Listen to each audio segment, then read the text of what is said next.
सावित्री 2 बेटों की माँ थी। उसे इस बात पर बड़ा घमंड था। वो मानती थी कि बेटे घर की शान होते हैं। ये ले सावित्री, मिठाई खा, मेरे यहाँ पोती पैदा हुई है। ये सुनते ही सावित्री मुंह बना के कहती है, अरे तू तो लुट गई, बर्बाद हो गई, तेरे यहाँ लड़की पैदा हो गई। अरे तू ऐसा क्यों कह रही है? मैं तो बहुत खुश हूँ। अरे जब तेरी पोती के पीछे तुझे खर्चे पर खर्चे करने पड़ेंगे ना, तब ये तेरी सारी खुशी गम में बदल जाएगी। पहले लड़की की पढ़ाई लिखाई का खर्चा, फिर उसकी शादी का खर्चा। अरे आजकल की शादियाँ कितनी महंगी हो गई है। गहने बनाओ, लाखों रुपए पानी की तरह बह जाते हैं। लड़कियाँ तो सिर्फ खर्चा करवाने के लिए ही पैदा होती हैं। इस तरह लड़कियों के प्रति अपने विचार व्यक्त करते हुए सावित्री ममता को लंबा चौड़ा भाषण देके चली जाती है। अब तो आप लोग इस कहानी में सावित्री देवी का पात्र अच्छी तरह समझ ही गए होंगे। कुछ समय बाद सावित्री की बड़ी बहू भी एक लड़की को जन्म देती है।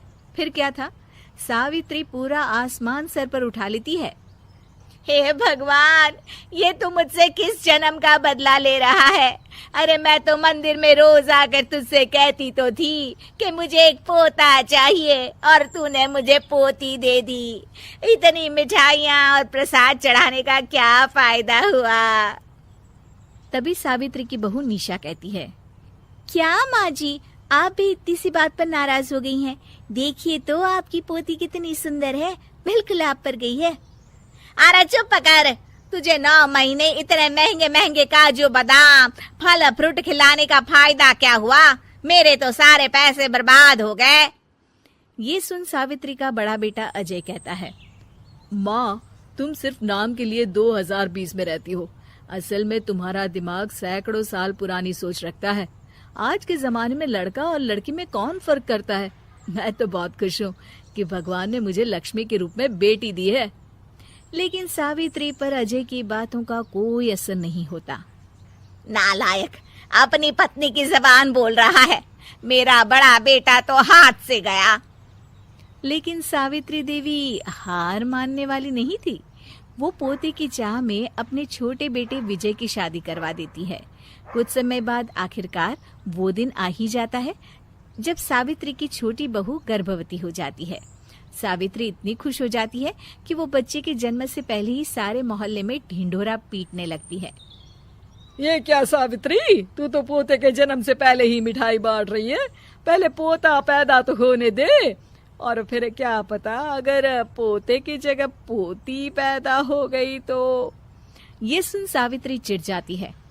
अरे अपनी काली जबान मत चला, मेरी मिठाई खा के मेरा ही बुरा सोच रही है।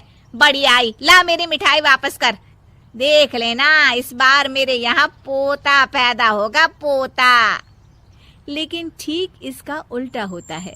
सावित्री की छोटी बहू भी एक लड़की को जन्म देती है। सावित्री फिर से रोना धोना शुरू कर देती है और अपनी छोटी बहू को कोसते हुए भला बुरा कहने लगती है। देखते ही देखते ये सावित्री की रोज की आदत हो जाती है। एक दिन उसकी इस आदत से परेशान होकर विजय अपने भाई अजय से कहता है, भैया, माँ खुद एक औरत होकर हमारी बेटियों को पसंद नहीं करती, उल्टा उन्हें रोज कोसती रहती है। मुझे माँ की यह आदत बिल्कुल पसंद नहीं आती। अरे तू ठीक कहता है, मैं भी अब माँ से तंग आ गया हूँ। अच्छा, तो अब तुम दोनों इस तरह पीठ पीछे मेरी बुराई भी करने लग गए हो? नहीं माँ, हम चाहते हैं कि घर में शांति बनी रहे। हमें हमारी बेटियाँ बहुत प्यारी है। मैं नहीं चाहता कि वह तुम्हारे ताने सुन सुन कर बड़ी हो, और इसीलिए हम दोनों ये घर छोड़कर चले जाएंगे। हाँ माँ, मैं भैया की बात से सहमत हूँ।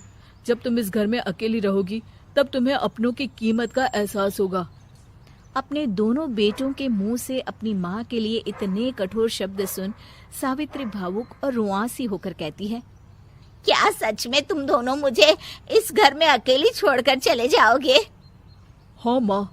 हाँ माँ, अब पानी सर के ऊपर जा चुका है। मैं तुम दोनों के बिना नहीं रह सकती। अपनी सास के आंसू देख अजय और विजय की पत्नी अपने पतियों से लड़ पड़ती है। अरे जिसे जाना है वो जाए, मैं माँ जी को छोड़कर कहीं नहीं जाने वाली। भाभी, आप ये क्या कह रही हैं? वही जो तुम सुन रहे हो, दीदी बिल्कुल सही कह रही है। हम बेटियों के संस्कार हमें सिखाते हैं कि सास माँ समान नहीं बल्कि माँ ही होती है, और